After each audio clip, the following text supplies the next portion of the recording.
विद्यार्थी मित्रांनो, आपण पोलीस भरतीला आलेल्या महत्त्वपूर्ण काही पीवायक्यूचा विचार करणार आहोत आणि या पीवायक्यूचं आपल्याला विश्लेषण पण पाहायचं आहे। व्यवस्थित आपण ते पीवायक्यू कव्हर करण्याचा प्रयत्न करू। पोलीस भरतीसाठी खूप महत्त्वपूर्ण आहे, गरजेचं आहे। जेव्हा आपण एखाद्या परीक्षेची तयारी करत असतो तेव्हा आपल्याला पीवायक्यू माहिती असणं खूप गरजेचं आहे। म्हणजे आपल्याला एका सिलेबसचा जो काय आवाका आहे तो आपल्या फेवर मध्ये येईल। आपल्याला कळेल की एक्झॅक्ट अभ्यास कसा करायचा आहे आणि किती प्रमाणामध्ये करायचा आहे, कोणते टॉपिक्स हे महत्त्वाचे असतात, कोणत्या भागावरती प्रश्न पडतात हे तुम्हाला माहिती असणं खूप गरजेचं आहे। आणि मी प्राध्यापक रमेश घोरपडे तुमच्या समोर आज या सेशन मध्ये पूर्णपणे पीवायक्यू वरती आपण डिस्कशन करणार आहोत। चला तर वेळ न घालवता आपण या पीवायक्यू ला सुरुवात करू। बघा मित्रांनो, पहिला प्रश्न आहे, महाराष्ट्र राज्यातील सर्वात मोठा जलविद्युत प्रकल्प कोणता आहे जो नाशिक पोलीस 2024 या परीक्षेला विचारलेला आहे। तर इथे काय म्हटलंय, महाराष्ट्रामधील सर्वात मोठा तुम्हाला शोधायचा आहे आणि काय शोधायचं आहे तर जलविद्युत प्रकल्प सांगायचा आहे। हे महत्त्वाचं आहे, प्रश्न अगोदर समजून घेणं खूप गरजेचं असतं मित्रांनो। तर जलविद्युत प्रकल्प कोणता आहे ते एकदा बघा। आता अप्पर वर्धा हा जलविद्युत प्रकल्प नाही, या धरणावरती कुठल्याही प्रकारचं विद्युत तयार केला जात नाही, म्हणून त्याला तर मी कट करणार। आणि लक्षात घ्या, जायकवाडी हा बहुउद्देशीय प्रकल्प आहे, संभाजीनगर या जिल्ह्यामध्ये तुम्हाला दिसेल। आणि या जलविद्युत प्रकल्पाची क्षमता काय आहे बघा। जलविद्युत प्रकल्प सर्वात मोठा ओळखायचा आहे तर जायकवाडी या धरणाची क्षमता काय आहे तर 12 मेगावॅट एवढी वीज ते तयार करतात, एवढी क्षमता या धरणाची आहे। आणि त्यानंतरचं बघा, नंतरचं जे काय जलविद्युत प्रकल्प आहे गोसी खुर्द जे भंडारा जिल्ह्यामध्ये तुम्हाला बघायला मिळेल, याची क्षमता जर तुम्ही पाहिली तर जायकवाडी पेक्षा दुप्पट आहे, म्हणजे 24 मेगावॅट एवढं जे काय विद्युतचं प्रमाण आहे ते प्रमाण या ठिकाणी तुम्हाला बघायला मिळेल, क्षमता बघायला मिळेल। आणि शेवटी कोयना हा जलविद्युत प्रकल्प आहे। कोयना हा महाराष्ट्रामधील सर्वात मोठा जलविद्युत प्रकल्प म्हणून ओळखला जातो, कारण इथे 1960 एवढी मेगावॅट विद्युत तयार करण्याची क्षमता या धरणाची आहे। हे खूप महत्त्वाचं धरण असलेला तुम्हाला बघायला मिळेल। आणि काय होत असतं माहितीये का की उंचावरून पाणी पाडलं जातं, उंचावरून जेव्हा पाणी खाली पाडलं जाईल तेव्हा स्थितीज ऊर्जा आहे या ऊर्जेचं रूपांतर आपल्याला विद्युत ऊर्जेमध्ये करता येत असतं। टर्बाइन वापरलं जातं, त्याच्यासाठी टर्बाइनच्या पात्यावरती पाणी प्रेशरने सोडलं जातं आणि ते टर्बाइनचे जे पाते आहेत ते फिरायला लागतात आणि त्याच्या माध्यमातून आपल्याला वीज तयार करता येते। पुढचा प्रश्न घेऊयात बघा, महाराष्ट्र राज्याला किती किलोमीटरचा समुद्र किनारा लाभलेला आहे ते तुम्हाला सांगायचं आहे। आणि हा जो प्रश्न आहे मित्रांनो, हा पालघर पोलीस भरती 2023 ला आलेला आहे, पालघरला विचारलेला हा प्रश्न आहे। व्यवस्थित आपण कव्हर करूयात। लक्ष द्या, महाराष्ट्रामधील तुम्हाला किनारपट्टी सांगायची आहे। जर तुम्हाला किनारपट्टी ऑप्शन मध्ये जर हे असे जर ऑप्शन असतील तर तुम्हाला 720 टिक करावं लागेल, परंतु मित्रांनो सध्या अद्ययावत जो काय आकडा आहे तो किनारपट्टीच्या संदर्भामध्ये पब्लिश करण्यात आलेला आहे आणि जो इथे मी सांगतो त्या पद्धतीने आहे। तर लक्षात ठेवा, सध्या किनारपट्टीची जी काय लांबी आहे ती 877 तुम्हाला सांगायची 0.97, ठीक आहे। ही तुम्हाला किनारपट्टीची लांबी सांगायची जर हे ऑप्शन मध्ये आलं तर। आणि जुनी लांबी जर विचारली तर ती 720 असणार आहे, हे पण लक्षात राहू द्या, ठीक आहे। आणि लक्षात ठेवा, इथे जर तुम्ही पाहिलं की महाराष्ट्राच्या किनारपट्टीला, ठीक आहे, महाराष्ट्राची जी काय किनारपट्टी आहे या किनारपट्टीला किती जिल्हे लाभलेले आहेत तर 6 जिल्हे लाभलेले आहेत। किती जिल्हे लागलेत? 6 जिल्हे लागलेत। मग मुंबई शहर असेल, ओके, मुंबई शहर, मुंबई उपनगर, ठाणे, सिंधुदुर्ग, रायगड, रत्नागिरी, अशा पद्धतीचे हे जे जिल्हे आहेत हे जिल्हे इथे लागलेले आहेत. ओके, त्यानंतर लक्षात ठेवा, आता एवढी ही समुद्र किनारपट्टी आहे, तर तुम्ही म्हणाल ही जी समुद्र किनारपट्टी आहे ही समुद्र किनारपट्टी वाढत आहे का?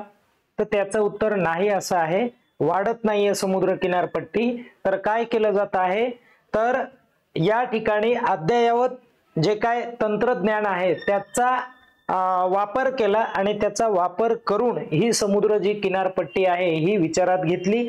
मग एखाद्या ठिकाणी समुद्र किनारा थोडासा मध्ये गेलेला असेल तर मग मध्ये गेलेला हा जो समुद्र किनारा आहे याचीही लांबी विचारात घेतली. त्यानंतर एखादा वर चढलेला असा समुद्र किनारा एखाद्या ठिकाणी भूमीचा आकार असेल, मग वरी चढलेला हा जो उंच भाग आहे याचीही तुम्हाला मोजणी करणं महत्वाचं आहे. मग यामुळे ते जे किलोमीटर आहे ते किलोमीटर 720 न राहता हे किलोमीटर प्रामुख्याने आता किती झालेलं आहे, तर 877.97 एवढं झालंय. आणि लक्षात ठेवा या ठिकाणी बेटांचा पण विचार केलेला आहे. विविध जे आयलँड आहेत आपल्या कोस्टल एरियावरती, तर ते सर्व आयलँडचा पण आपण विचार केलेला आहे. ओके, चला पुढे जाऊयात आपण. तर मित्रांनो लक्ष द्या, महाराष्ट्राचे एकूण प्रशासकीय तुम्हाला विभाग सांगायचे आहेत. तर प्रशासकीय विभागांचा जर विचार केला तर पहिला प्रशासकीय विभाग मी कोकण ठरवतो, कोकण आहे. त्यानंतर बघा कोकण नंतर पुणे आपण घेऊयात, नंतर नाशिकचा विचार करूयात. ओके, नाशिक आहे. नंतर छत्रपती संभाजीनगरचा विचार करूयात, छत्रपती संभाजीनगर याचा विचार करूयात. नंतर अमरावतीचा मी विचार करेल. ओके, अमरावतीचा आपण विचार करू शकतो. आणि शेवटी कुणाचा, नागपूरचा विचार करू शकतो. म्हणजे एकंदरीत जर तुम्ही विचार केला तर 6 प्रशासकीय विभाग तुम्हाला बघायला मिळतील. आणि हे रायगडचा हा प्रश्न आहे, रायगडला विचारला होता. पुढे जाऊयात. बघा महाराष्ट्राच्या उत्तर सीमेवर, कोणत्या सीमेवर, उत्तर सीमेवर म्हणालोय असा हा महाराष्ट्र. आणि महाराष्ट्राच्या कोणत्या सीमेवरचा भाग बघायचा आहे तुम्हाला, तर उत्तर सीमेवरचा भाग बघायचा आहे, लक्षात घ्या. ओके, उत्तर सीमेवरचा भाग बघायचा आहे. उत्तर सीमेवर कोणती पर्वत रांग आहे ते तुम्हाला सांगायचं आहे. तर उत्तर सीमेचा जर विचार केला तर ती सातपुडा पर्वत रांग आहे. मुंबईला तो प्रश्न विचारला होता, लक्षात राहू द्या.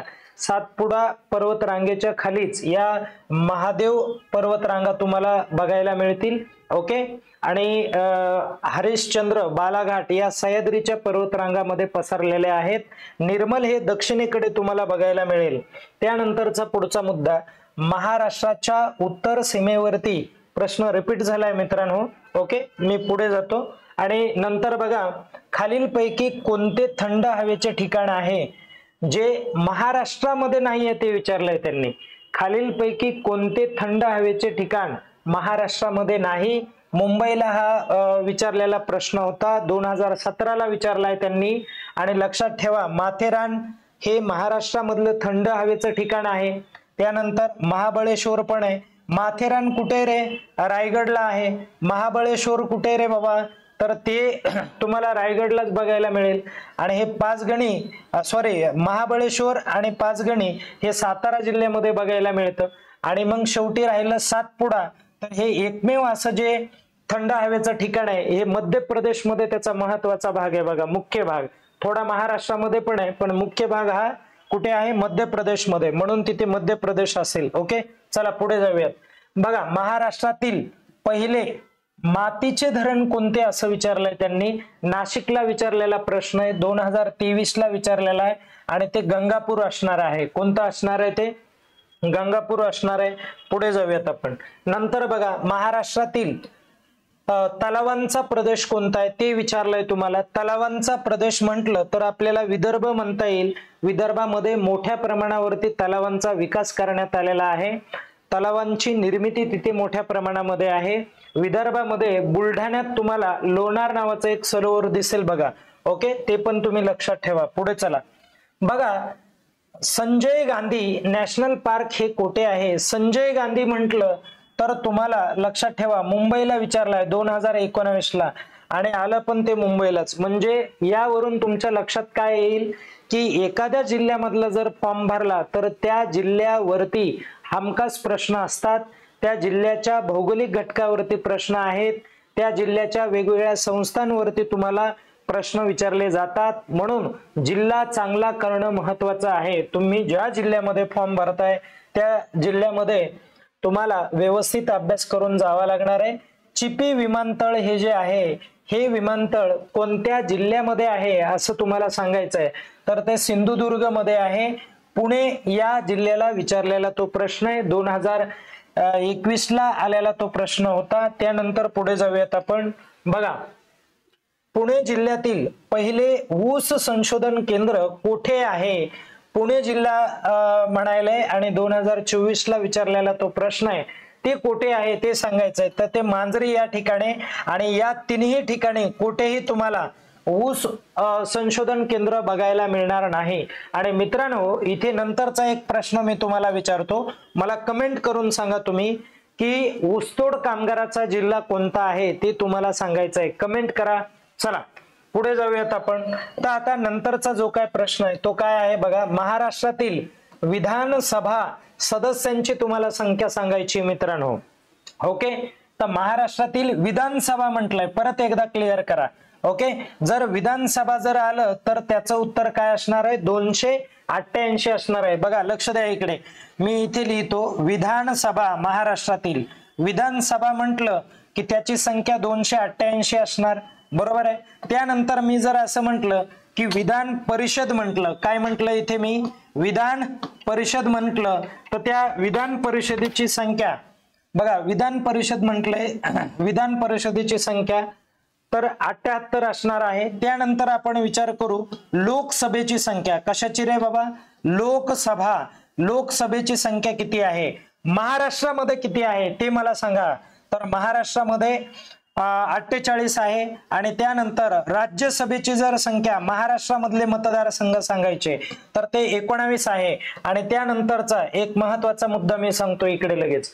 लोकसभा जी आहे ती राष्ट्रीय पातळीवरचं सभागृह आहे, बरोबर आहे की नाही? केंद्रीय सभागृह आहे. तर या सभागृहामध्ये एकूण किती सीट आहेत? तर एकूण 45 सीट होते. किती सीट होते? 45 सीट होते. कारण लक्षात ठेवा 543 हे जे सीट आहेत हे निवडणुकीने सत्तेवर येत होते हे लोक 543. आणि 2 जे होते ते अँग्लो इंडियन समाजाला प्रतिनिधित्व देण्यात आलेलं होतं. राईट, अँग्लो इंडियन समाज. कोणता? Anglo Indian. अँग्लो इंडियन म्हणजे एक मॅरिड कपल असेल, एक भारतातलं असणार आणि एक विदेशातलं कुठलं तरी असणार, बरोबर आहे. म्हणून त्याला आपण अँग्लो इंडियन असं म्हणत आहोत. तर याला दोघा जणांना प्रतिनिधित्व देण्यात आलेलं होतं. तर आता ते आपण कट केलेलं आहे बघा, रद्द केलेलं आहे. तर तुम्ही मला सांगायचं की रद्द केलेलं आहे तर नेमकं कधी रद्द केलं हे मला तुम्ही कमेंट करून सांगता का? ओके, कमेंट करून मला सांगा. आपण थोडस पुढे जाऊयात. तर सध्या जी विधान परिषदेची संख्या आहे नॅशनल लेवलला ती फक्त 543 आहे, लक्षात राहू द्या. ओके, त्यानंतर पुढचा मुद्दा राज्यसभा आपण घेऊयात. राज्यसभा हे जे आहे हे 250 मेंबरचं सभागृह आहे, म्हणून तेही लक्षात राहू द्या. 250 मेंबरचं आहे, लक्षात राहू द्या, खूप महत्वाचं आहे. ओके, तर मला तुम्ही इथे हे सांगा की राज्याचे जे काय सदस्य असतात घटक राज्यामधून, राज्यसभा आहे ते, तर राज्यसभा हे घटक राज्याचं प्रतिनिधित्व करणारं सभागृह आहे आणि लोकसभा हे लोकांचं प्रतिनिधित्व करणारं सभागृह आहे. तर राज्यांचं प्रतिनिधित्व करणारं राज्यसभा आहे. तर तुम्हाला हे लक्षात आलं पाहिजे की राज्यामधून किती लोक निवडून जातात? तर 233 लोक निवडून जातात आणि 12 लोक हे जे आहेत ते राष्ट्रपती च्या माध्यमातून म्हणजे नॉमिनेट केले जातात. राष्ट्रपतीच्या माध्यमातून 12 लोक म्हणजे नामांकित केले जातील किंवा मग निश्चित केले जातील. ओके, चला पुढे जाऊयात आपण. नंतरचा प्रश्न काय? कुलाबा हा जिल्हा आहे आणि कुलाबा कोणत्या जिल्ह्याचं जुनं नाव आहे ते तुम्हाला सांगायचंय. आणि कुठे विचारलंय? छत्रपती संभाजीनगरला, औरंगाबादला आलेला प्रश्न आहे. तो रायगड दिसतंय कुठे आहे? चला, रायगड या जिल्ह्याला जुन्या काळामध्ये काय म्हणायचे रे बाबा? कुलाबा म्हणायचे. ओके, पुढे नागपूर हे जे शहर आहे हे शहर कोणत्या नदीवर वसलेलं शहर आहे आणि ते कुठे विचारलंय तुम्हाला, तर पुणे जिल्ह्याला तो आलेला प्रश्न आहे 2024 ला लोहमार्ग या पोलीस भरतीमध्ये विचारलाय. तर तुम्हाला विचारलंय की ती कोणती नदी आहे, तर ही नाग नदी आहे. लक्षात ठेवा, या नदीच्या संदर्भात म्हणजे ही नदी जी आहे ती खूप प्रदूषित आहे आणि प्रदूषित असल्यामुळे काय होत आहे मित्रांनो की तुम्हाला सांगायचं आहे की या नदीला स्वच्छ करण्यासाठी महाराष्ट्र शासनाने कोणती योजना राबवली ती मला तुम्ही सांगा.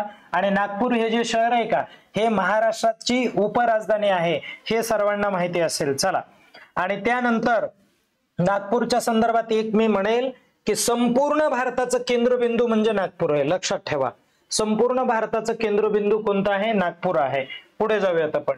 बघा, महाराष्ट्राचे मँचेस्टर कोणत्या शहराला संबोधलं जात आहे, जालना 2024 चा तो प्रश्न आहे. तर ते इचलकरंजीला समजलं जात आहे.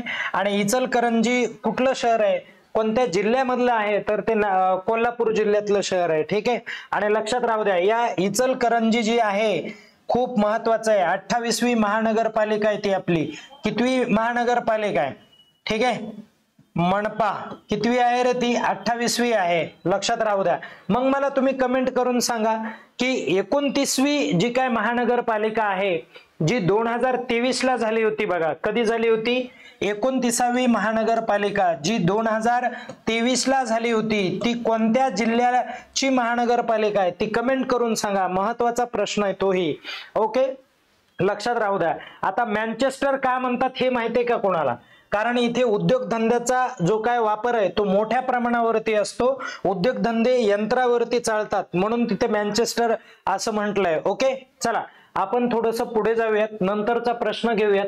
बघा, महाराष्ट्र पोलीस वर्धापन दिन हा जो आहे तो कधी साजरा केला जातो रे, तर लक्षात राहू द्या 2 जानेवारी. आता लातूर पोलीस भरतीला आलाय, हा कधी आला रे बाबा, तर 2024 ला विचारलेला तो प्रश्न आहे. खूप रिसंटचे जे काय क्वेश्चन ते आपण कव्हर करत आहोत.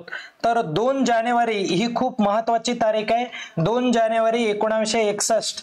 तर काय झालं होतं या तारखेला, तर महाराष्ट्र पोलीस दलाची स्थापना झाली होती. महाराष्ट्र पोलीस दलाची स्थापना आहे आणि महाराष्ट्र पोलीस दलाची स्थापना असल्यामुळे आपण महाराष्ट्र पोलीस वर्धापन दिन हा जो आहे तो कधी साजरा करतो, तर 2 जानेवारीला साजरा करतो. पुढे जाऊयात आपण. पुढे चला मित्रांनो, नवेगाव राष्ट्रीय उद्यान हे जे आहे हे नवेगाव राष्ट्रीय उद्यान कुठे आहे, तर ते गोंदियाला आहे आणि ते मुंबई. बघा रे कुठे विचारलाय, मुंबई लोहमार्ग 2024 ला विचारलेला प्रश्न आहे. पुढचा मुद्दा घेऊयात आपण. बघा, त्यानंतर माथेरान हे जे थंड हवेचं ठिकाण आहे, लक्षात राहू द्या माथेरान कोणतं थंड हवेचं ठिकाण आहे. कसं आहे ते थंड हवेचं ठिकाण आहे आणि हे थंड हवेचं ठिकाण तुम्हाला सांगायचं आहे की कोणत्या जिल्ह्यामधलं आहे, तर ते पटकन तुम्ही सांगू शकता. कुठल्या जिल्ह्यामधलं, रायगड मधलं तुम्हाला सांगता येणार आहे. ओके, चला पुढे जाऊयात आपण. त्यानंतरचा मुद्दा घेऊयात. बघा, महाराष्ट्र पोलीस अकॅडमी ही जी आहे हे जे ट्रेनिंग सेंटर आहे महाराष्ट्र पोलीस अकॅडमी कुठे रे बाबा, तर ते नाशिकला आहे. कुठे आहे ते, नाशिकला. धुळे 2021 ला विचारलेला तो प्रश्न आहे. आपण पुढे जाऊयात. चला बघा, त्यानंतर कृष्णा नदी पंचगंगा नदी यांचा संगम हा कोणत्या ठिकाणी झालेला आहे, तर नरसिंहाची वाडी किंवा नरसोबाची वाडी तुम्ही त्याला म्हणू शकता. नरसिंहाची वाडी किंवा त्यालाच तुम्ही नरसोबाची वाडी असं देखील म्हणू शकता. पुढे जाऊयात. महाराष्ट्रातील आकारमानाने सर्वात लहान जिल्हा कोणता आहे, सर्वात लहान जिल्हा लक्षात राहू द्या.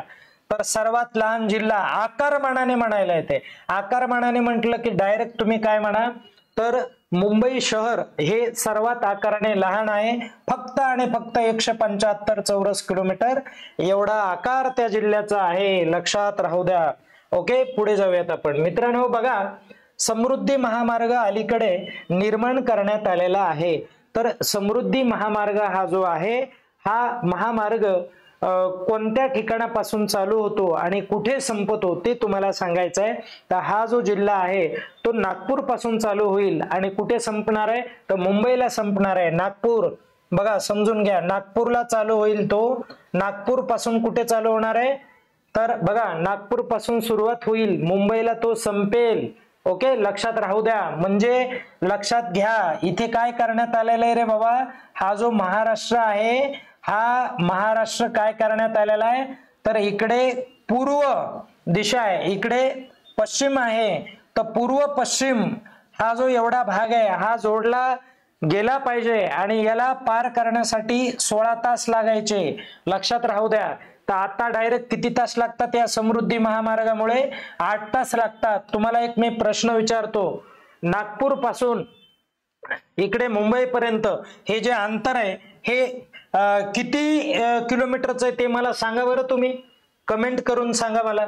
ओके, समृद्धी महामार्ग जो आहे नागपूर पासून चालू होतो मुंबई पर्यंत येऊन थांबतो, या मार्गातील अंतर मला तुम्ही कमेंट करून सांगा. ठीक आहे, 10 जिल्ह्यामधून जाणारा हा मार्ग आहे, लक्षात राहू द्या. चला पुढे जाऊयात आपण.